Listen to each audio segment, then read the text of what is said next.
వదినమ్మా ఏమో నీళ్ళు కాబెడుతున్నావు ఏంటి వదినా?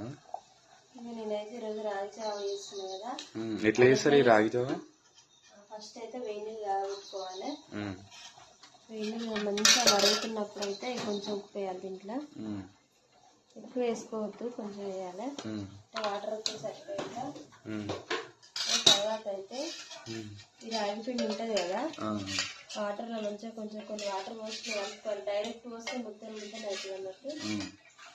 వేసుకున్న తర్వాత కలిపి బాగా కలిపి వేయాలి. అదే అందరూ రెసిపీ అడుగుతున్నారు, ఎట్లా చేయాలి అంటున్నారు. సో అందుకే నా వీడియో తీస్తున్నాను.